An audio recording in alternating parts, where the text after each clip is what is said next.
Hello friends, ఈరోజు నేను వంకాయ ములక్కడ పెసర వడియాలు కర్రీ వండామనుకున్నాను. ముందుగా పెసర వడియాలు వేసుకొని ఫ్రై చేసుకోవాలి ఫ్రెండ్స్. మొత్తం ద్వారగా వేపేసుకోవాలి. ఇలా ద్వారగా వేగిపోయాక ఒక బౌల్లో తీసుకొని పక్కన పెట్టేసుకోవాలి. అదే కడాయిలో ఆనియన్స్ అన్ని వేసుకొని ఫ్రై చేసేయాలి. మొత్తం ఫ్రై అయిపోయాక సాల్ట్ వేసుకోవాలి ఫ్రెండ్స్. సాల్ట్ వేస్తే వేమగ్గిపోతాయి. టమాటాలు వేసేసుకోవాలి ఫ్రెండ్స్. టమాటాలు వేసేసుకొని బాగా ఫ్రై అయ్యాక వంకాయలు వేసుకోవాలి ఫ్రెండ్స్. మొత్తం వంకాయలన్నీ వేసేసుకొని, వంకాయలు చాలామంది ఇష్టపడరు కానీ వంకాయలు తినాలి ఫ్రెండ్స్. తెల్ల వంకాయలు అంటారు ఫ్రెండ్స్. తెల్ల వంకాయలు వేసుకుంటున్నాను. నల్ల వంకాయలు కూడా వేసుకోవచ్చు.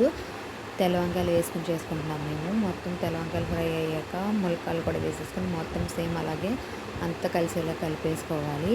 మొత్తం అంతా కలిసిపోయేలా కలిపేసి మొత్తం అప్పుడు పసుపు వేయాలి ఫ్రెండ్స్. పసుపు వేసుకున్నాను. కారము స్పైసీగా కావాలితే ఎక్కువ వేసుకోవాలి. మేము సరిపడా వేసుకున్నాము ఫ్రెండ్స్. అదే మొత్తం కలిపాక వాటర్ వేసుకోవాలి. కర్రీకి సరిపడా వాటర్ వేసుకోవాలి ఫ్రెండ్స్, ఎక్కువ వేసుకోకూడదు. మొత్తం అంతా కలిపేసి మూత పెట్టేసి ఒక హాఫ్ అన్ అవర్ ఉంచితే కర్రీ రెడీ అవుతుంది. ఇంతలోనే ఒక బౌల్లో చింతపండు నానబెట్టుకుని ఉంచుకున్నాము. అది మొత్తం కలిపేసి మొత్తం వేసేయాలి పులుసు వేసి కొంచెం వాటర్ వేయాలి, పుల్లగా ఉంటుంది కదా.